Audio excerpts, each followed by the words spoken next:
There have been many scandals in the modern charismatic movement. From the financial improprieties of Benny Hinn and Robert Tilton to the sexual abuse allegations involving men like Mike Bickle and Robert Morris, and the multiple scandals within the Daystar organization. But if you think the scandals are only a recent problem within the charismatic and Pentecostal movements, you'd be wrong. Because believe it or not, scandals have plagued these movements since the very beginning. From the financial and sexual scandals of John Alexander Dowie, to the impersonation scandals of John G. Lake, to the sexual abuse accusations against Pentecostalism's founder, Charles Fox Parham, this pattern has been ongoing for well over a century. Now, to be fair, there have been scandals in every religious movement and denomination, but it seems the Pentecostal and charismatic movements have produced far more than their share. And I believe much of this stems from a dangerous mix: the desire for power, pride, the rejection of ecclesiastical structure, and refusal to be held accountable under biblical oversight and denominational authority. And that brings us to one of the most scandal-ridden figures of early Pentecostalism, Aimee Semple McPherson. Out of all the early Pentecostal leaders, Sister Aimee easily stands at the top when it comes to scandal. And that's where our video begins.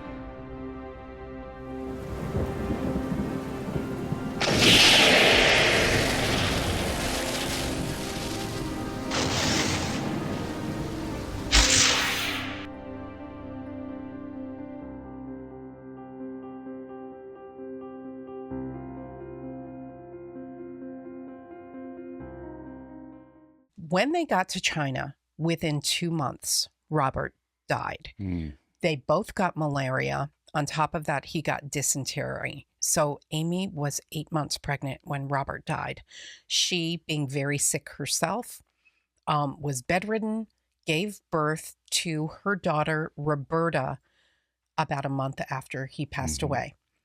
Probably 2 months after that, she went home to Minnie. Now, at this point, Minnie, her mother, was in New York. Minnie had just rented an apartment in New York City to help with the Salvation Army. While they're both in New York City, Minnie helps take care of Roberta, the baby, while Aimee goes out and raises money for the Salvation Army. So when she was doing fundraising for the Salvation Army, she met Harold McPherson, who was managing a hotel nearby. And he took quite a liking to Aimee, and he would walk her back and forth to her apartment after work to make sure that she was safe. He eventually, very quickly, asked her to marry him, and she said yes. So now, up to that time, she had really, think about it, she had just lost Robert Semple, right? Only within what, a year or so had she been back from China. So she's still grieving her husband Rob from her husband Robert's death. Very much so. And so this guy comes in, and he's very nice to her, really loves her, or at least seems to, and sweeps her off of her feet. And now, she's got this conflict going on. Absolutely. So in 1912, she marries Harold. She's 22 years old, and all of these things had just happened, like Danny mentioned. So it's definitely one thing after another with Aimee. Harold kind of wanted to get out of the thumb of Minnie and said, wherever you want to go, Aimee, we'll go there and we'll settle down and we'll start anew. Aimee picked Chicago, someplace she was very familiar with. That was where she was with Robert. She took Harold back to Chicago, and everyone knew her as Robert's wife. So Harold was very uncomfortable there. In addition to the fact that almost immediately, Aimee was gone 3 or 4 nights a week. She was out helping at the mission, hanging out with her old friends, and Robert was left alone. Forgive me, Harold was left alone to care for the baby. So from the get-go, we can kind of see Aimee doing her own thing, leaving her family responsibilities as a wife and a mother and going out and doing kind of what she wanted to do, thinking that she's serving the Lord, when really to serve the Lord for Aimee would have been taking care of her husband and her children. Absolutely. Because Harold was so uncomfortable with this, he decided that Chicago was not the place for he and Aimee, and they moved to Providence, Rhode Island, where his family is, to settle down to a much more traditional home life, Harold was hoping. Aimee gives birth to a baby boy, Rolf, and she becomes very depressed. She becomes very sick. She had to be in the hospital a couple of times for an appendectomy and a hysterectomy. Many of the biographers claimed that she suffered from obsessive compulsive disorder. She wept constantly. She was a very, very unhappy woman, and she claimed that she sensed that the Holy Spirit wanted her to be preaching and evangelizing more than just staying at home and taking care of the children. Yeah, so she was really unsatisfied with what the Bible would call a mother and a wife to do. She wanted more. We see that a lot in the people that we cover here. They want more. They want to do more. There's more out there, and that's kind of what she was. She was unsatisfied. Yeah, you're right. She claimed that she heard the Holy Spirit say to her, "Now will you go?" as she was suffering from her appendectomy. And as soon as she said yes, she was relieved of her symptoms and she felt better. So she claims that she knew she had to hit the road and go out. One day she left. She took the children, Roberta and Rolf, with her, got on a train, and went back to Ingersoll, where Minnie was helping on the farm, and she started over. She sent Harold a telegram that said, "I've tried to walk your way. Now won't you come and walk my way?" Later on, we'll see he did try to come and help her on the field at one point in the gospel car. He traveled with her a little bit, wanting his marriage to work, and he realized that he was not an evangelist. This is not what he was called to do. So I think when Harold originally got the telegram from Aimee, received the telegram from Aimee, he went to where she was in order to bring her back home. That was his original intent, but he wanted his marriage to work, and so he did stay there and help her. He tried. Yeah. So really, we can kind of see Aimee begins to go down this path of rebellion. She's in a rebellion against the word of God, doing what she shouldn't be doing. Yeah. Why don't we look back at Aimee's mother, Minnie, and you'll get an idea of why Aimee was like she was. Minnie was raised, again, in rural Canada, born in 1871. At the age of 13, Minnie's mother died. Now, for the 2 years preceding this, she and her mother were heavily involved in the Salvation Army that moved to town. The Salvation Army was loud.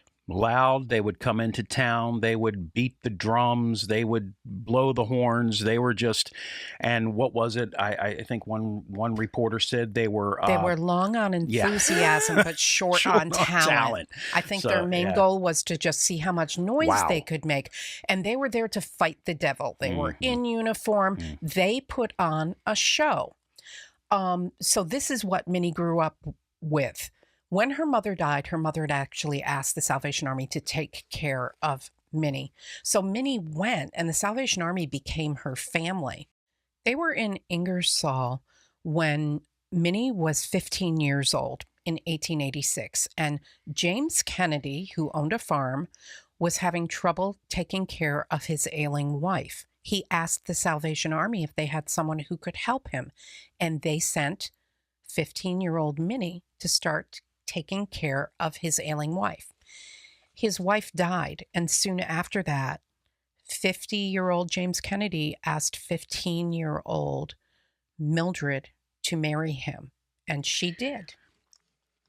It's really I don't even know what to say about that. The age difference, December romance. Yeah, I mean, it's like unbelievable. This huge age gap there. I think it was just very convenient for both of them. Yeah, and they went down and fudged their ages, correct? They eloped to Michigan, yes, because it was a little bit easier to explain why a 15-year-old was getting married in Michigan. So they did.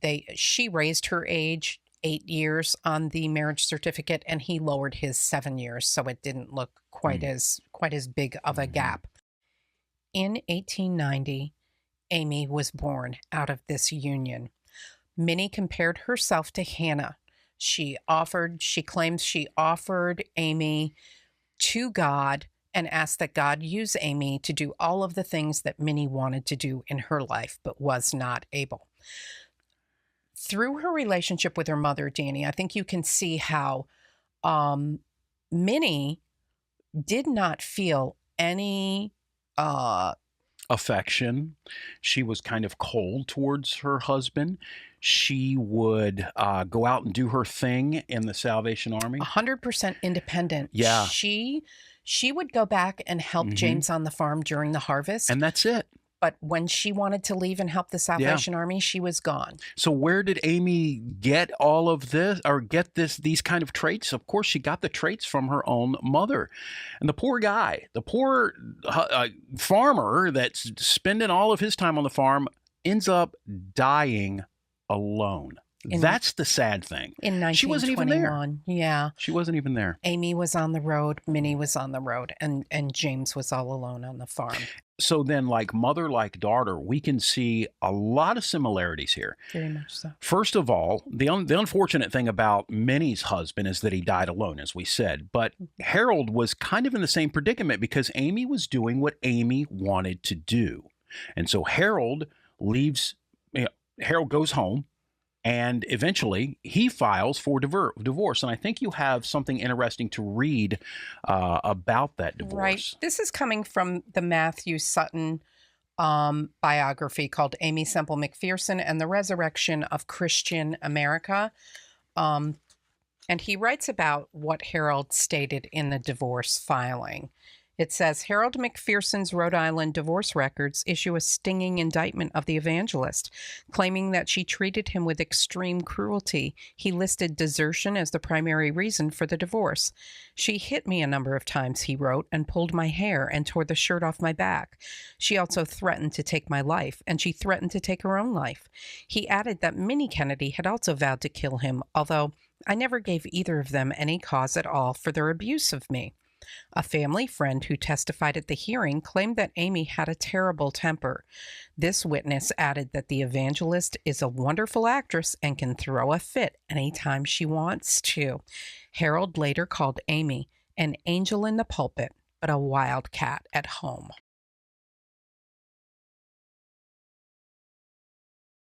All right, so now let's talk about the most popular incident in the life of Aimee Semple McPherson, her kidnapping. Yes. In 1926, Aimee is exhausted. She goes to the Holy Land for a vacation and a tour, and she comes back very refreshed. In May of that same year, they're going to show a slideshow at the church one night. I think it was a Tuesday evening, and everyone gathers to see a slideshow about her Holy Land trip. They show the slideshow, and at the end of that, Minnie comes out and announces that Sister Aimee is missing and presumed drowned. That day, she and her assistant had gone to the beach in Ocean Park. She had gone in the water, and her assistant looked and could not find her. The next morning, 5,000 people gathered at the beach along with divers and boats to look for the body of Aimee. And of course, no one could find it. Police and detectives searched everywhere for days, followed every lead, followed every ransom note, and just didn't make any headway in what happened to Sister Aimee. Someone had remembered that there was a former employee at Angelus named Kenneth Ormiston. He was a radio technician, and he had worked very closely with Aimee.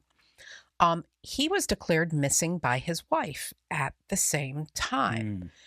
People had known there were problems in the marriage. There were rumors that he had asked for a divorce. And his wife, Ruth, actually claimed that a prominent woman was responsible for his being missing, for his disappearance. Soon after that, Ormiston went to the police and tried to clear his name, saying he had nothing to do with Aimee's disappearance. He didn't know anything about it, even though rumors still showed that he was a man claiming to be someone else, using another identity, sending telegrams to Minnie. There were rumors that Minnie was in on this. Still no Aimee. If you look at that date and you go back, you can see just newspaper after newspaper after newspaper reporting this, rumors about different aspects of what might have happened, and is she really dead, and just all kinds of crazy stuff. Right. Most newspapers believing that she is not really dead. She's just MIA. On June 20th, Minnie held a memorial service for Sister Aimee and raised thousands of dollars at this memorial service. 3 days after the memorial service, a policeman knocks at her door and says, "Did you hear that Aimee is still alive?" And she's like, "No." At the same time, she gets a phone call from Douglas, Arizona, and it was Aimee saying, "Mom, I'm alive." And so everyone heads to Douglas, Arizona to find out what happened to Sister Aimee. When they get to Douglas, Aimee tells the story of how she was kidnapped. She was on the beach with her assistant. She met a man named Steve and a woman named Rose, and they asked her to pray for their baby who was sick. So she followed them to the car, leaned into the car where she claims she was shoved into the car and drugged. They put like chloroform or something in a handkerchief and put it over her face. Absolutely.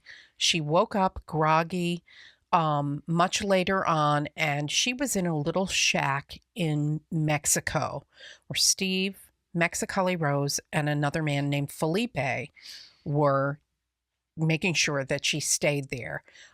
Steve said he sent a ransom note, and if they didn't get paid, they were going to sell Aimee to Felipe, and he was going to take her away. So Sister Aimee claims that for days and days she was locked up here, and one day Sister Rose went to get supplies, tied up Aimee with cloth, and when Rose left, Aimee scooched down to the floor and crawled over to a tin can, rubbed her arms until the tin can cut through the cloth, and she escaped through a window, walking through the desert for hours to get to safety. Let's talk about the holes in this story a little bit, shall we? First of all, one of the things that the names just sound absolutely ridiculous. They sound made up. Secondly, why would the kidnappers tie her with a cloth and not ropes? You would think ropes, or she would be chained or something. They had this prize there. They had one of the most famous women in the world during that time. So why, if there were 3 people holding her, were all 3 gone at the same time? Exactly. Why were they gone? And why would, and how? I mean, I'm sitting here thinking about it as I'm reading the stories on this and, looking at how she said she escaped. So she's tied with cloths, and she goes to a tin can. She moves over to a tin can. How in the world was she tied? Was her hands tied behind her back? How was she tied up? I mean, there are so many. And how would you was it a lid of a tin can? Right. Was it the tin can itself that she, used to cut the cloth? Not to mention the fact that when she was found, she just came upon a house in Mexico, knocked on the door. The owners opened it and found her on the front stoop and called a taxi to help her get back to the United States. When she was found, she was pretty clean, pretty well cared for, no scars, no cuts, no bruises. Her shoes and her clothes did not look like they would have looked if she had wandered through the desert for, 11 to 15 hours or however long they said that was. Her shoes would have been in way worse condition. Her clothing would have. Things just did not add up. They did not add up. Douglas, Arizona was very, very famous for a 2-day period. Like every reporter in America flocked there.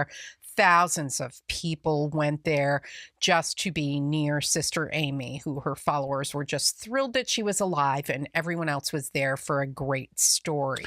Now, didn't they have some experts, some trackers, and some of these men, they went out to look for this shack. They went out to look for evidence to find out whether Aimee's story was actually true or not. Some scouts, and found nothing. They could not find a house, nor could they find any evidence that she was on a tryst with a man. There was no evidence on either side. There were stories that people had seen her and Ormiston in Carmel, California, but none of them could be verified. So there was this huge question mark. And let's talk a little bit about Ormiston, because we do know that before the kidnapping, her and Ormiston had a real kind of a little bit too Very close close relationship, and they were overheard in the auditorium one day. There were stories that she and Ormiston were too close, and when they would do sound checks, because the sound was so good, the acoustics were so good in Angelus Temple, people overheard them in the sound room, and they said Aimee was much more familiar with Ormiston than she ought to be at that time. And that upset a lot of her followers, or the people, at least in that congregation, that overheard that. That has upset a lot of people. So the fact that Ormiston disappeared right around the same time Aimee disappeared, and then Ormiston, comes and tries to clear his name, and from what we were looking at, even his stories got more and more kind of strange as the stories, as he began to tell it more and more. So personally, from what we can see, and again, there's no proof on either side, but personally, we think she was probably having an affair with Mr. Ormiston.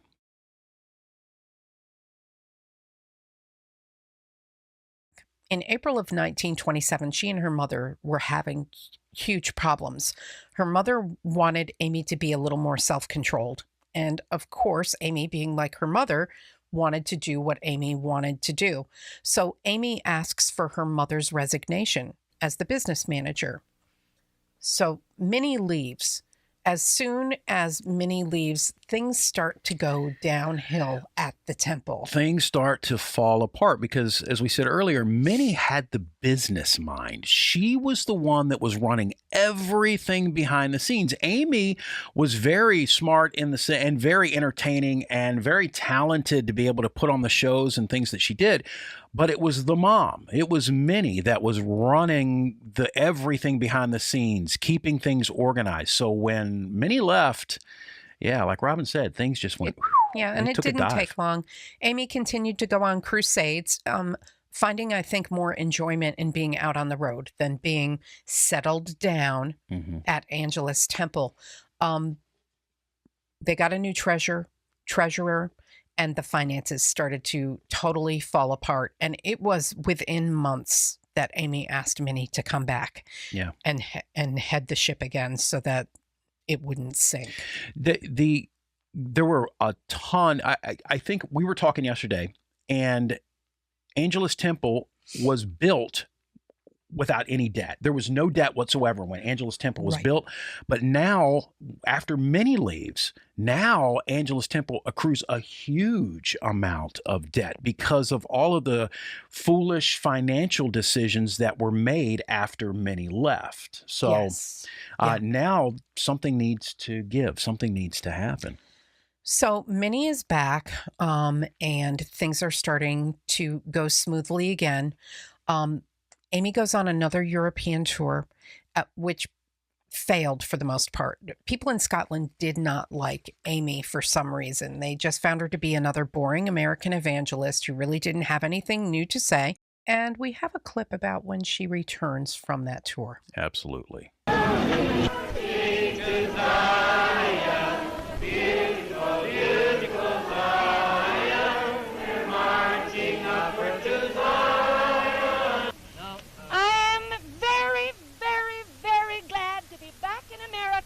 My round the world tour.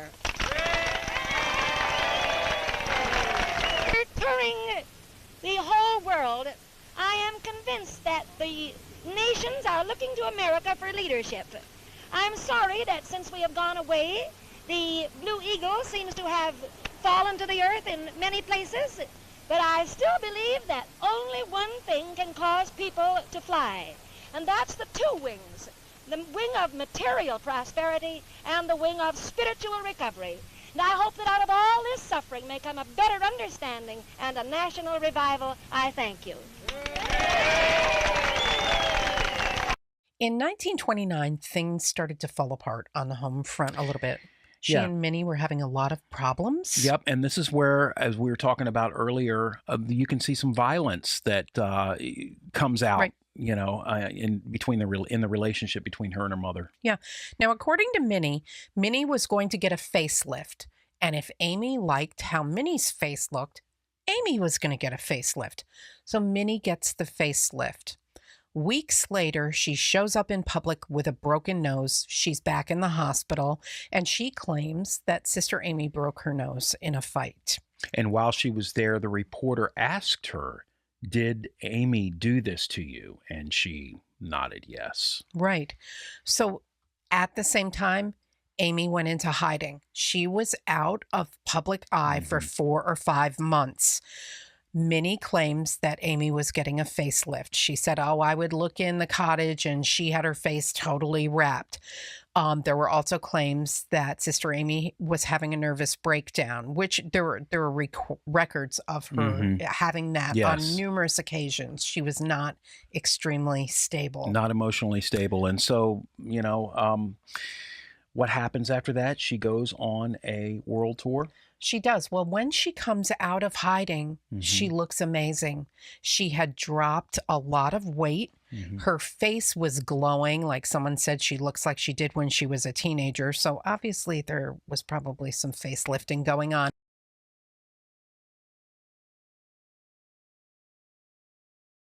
In 1931, everyone in Aimee's family started getting married.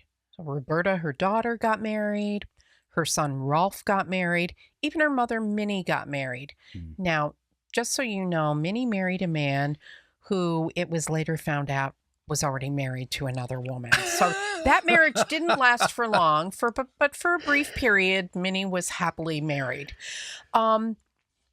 Sister Aimee was lonely. All of the people that were closest to her were all of a sudden not in her day-to-day life, and she became very lonely. She kind of just poured herself into the business of running the temple, and she wanted to produce one of her plays. She needed a singer, a baritone singer, and one of her board members found David Hutton, who was a singer. They immediately fell in love, I guess. I don't know what and you they can married call it that, but... very, very quickly. In 1932, she married David Hutton. And from the beginning, it was kind of a disaster marriage, wasn't it, Danny? It was. And it's there's this really creepy picture of her and her new husband. Okay, first of all, she invites news media into her honeymoon suite the day after they got married. And there's this creepy picture of the two of them together, and it doesn't make any sense. He's wearing this like one of those smoking jacket smoking jacket thing. She's wearing a negligee or something under her robe. And they actually perform a very long smoochy kiss for the radio audience to hear. It was 100% inappropriate. Like even Minnie was like, there are lines you don't cross, and you just crossed them by doing this. It was a really creepy and weird kind of situation. Yeah. And the marriage didn't last long. It did not last long. So the press referred to him as Mr. Roly-Poly or Mr. Sister. Mr. Sister. Not Twisted Sister. Misted. Well, maybe he was. Maybe. But Mr. Sister. Soon after they got married, once again, scandal hit, and even more scandal hit in that Hutton was sued for breach of contract. So back then, if you were engaged to someone and you went off and married someone else, you could be sued. And that's what happened. He had been engaged to another woman, and she was suing for what they called a heart balm breach of contract. She wanted some money out of the deal. Aimee thought that she just wanted money because he was married to Aimee. She did not realize that he had been engaged to this woman. So she did what she always did. She went to Europe to recover. Now, while she's on her trip to Europe, Danny, she hears all of these rumors about David's inappropriate behavior with other women at the cabaret and things like this. And there's pictures, isn't there? There's actual pictures that show him with other women. Yes. In the meantime, he's very angry because Aimee had not left him in charge of the temple. He wanted control. He probably wanted to get his hands on her money and her control, and he was very angry because he didn't get any of those things. So by 1933, they had officially separated, and the divorce was finalized in 1934. So that incident, that divorce, really put a damper on Aimee's popularity. People began to leave her by the thousands. They did. Many of even her tried and true followers, they'd been with Aimee through thick and thin, believed that her conduct was beginning to overshadow her message. There were just too many problems with Aimee. She later fully repented. I don't know if she repented of the marriage or the divorce, but she claimed that she understood she had a husband from a previous marriage who was still living, and she really had no right to get married again. Someone actually proposed to her after that, who just seemed to be a very kind man, and she turned them down. She turned him down.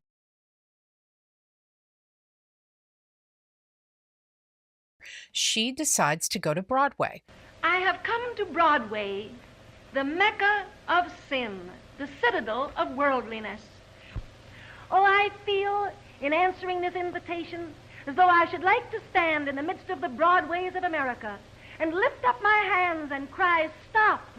You're drifting away from the faith of your fathers.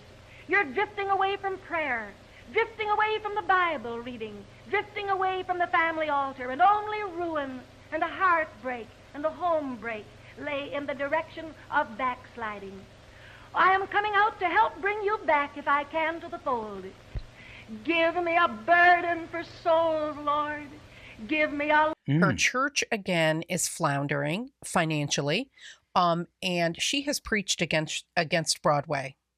From the get-go. She's preached against movies and Broadway. Yeah. Oh, yeah. It's terrible. Well, she gets an offer from Broadway to come and tell about her life story on vaudeville, like every day. And she's going to make $5,000 a week. And Robert Leardon actually says that in the one clip that we had watched on the seeker-sensitive, Patricia King talking about Aimee Semple McPherson not being a seeker-sensitive pastor. If you remember at the beginning of that clip, Robert Leardon said that she was invited to Hollywood. They wanted to make movies over her. And she says, nope, I shine for Jesus only. Hollywood offered her contracts to be movie star. Wow. And she said, I only shine for Jesus. No.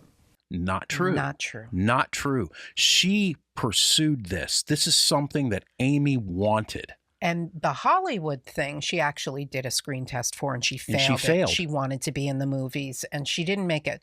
She did go to Broadway, however, and when she got there, it was like giving a 15, 20-minute talk on her life, and she bombed because people went there to see the scandalous headliner Aimee Semple McPherson, and what they got was the girl holding the milk pail talking about her life wanting to serve Jesus, which didn't ring true in their ears.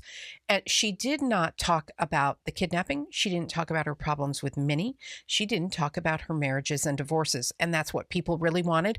It was one of the first acts in Broadway to shut down almost immediately. She earned $5,000 and she was sent on her way.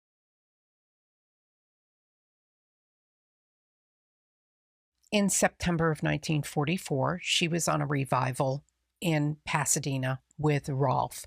And it was at 10 o'clock in the morning on the 27th of September. Rolf went to her room and found her unconscious. There were pills strewn everywhere. And he called the doctor right away, but she was pronounced dead at 11:15 that morning. After she died, there were conspiracy theories of murder. There were suicide just like you would stories. see just like you would see in any major Hollywood star's death, a tragic death, drugs or something like that, and then, allegations of suicide, allegations of murder, and all these other things. So it really goes hand in hand with some of the like major Hollywood deaths that you might see. You're right. Very familiar. Yeah. Very similar to those. So even people blamed the Catholic Church, that there was a big Catholic Church conspiracy against her and someone did this to her. The fact of the matter was Aimee had had problems sleeping for years and years. She had a prescription for some kind of sedative. The pills that were found with her were not her prescription pills. Nobody knows where they came from. Yeah, that's a big mystery right there. So, and so there was, there was talk of, well, maybe it was suicide, but things didn't match up, did they? They didn't. She was very upbeat and excited about the revival. There was nothing that she was really depressed about. So most people kind of ruled that out. Yeah. So when you look back, I mean, her funeral was just mobbed. I mean, it was like a 1,200-pound casket that men could hardly carry. It was a huge, huge event that just thousands and thousands of people attended. It was a real shock to the nation when Aimee passed away. So what was her legacy? According to her biographers, many believed she was a fraud who put on a great show. Many believed that she transformed Pentecostalism. She brought Pentecostalism from the outskirts into mainline evangelicalism. Yeah, and that's exactly what she did. I mean, with from her pushing Pentecostalism to the side and becoming much more ecumenical and bringing in other denominations into, into her fold, so to speak, and then later on going back to Pentecost, back to Pentecostalism. She is really responsible for doing that. So, folks, as you've seen, Aimee Semple McPherson's life was riddled with scandal.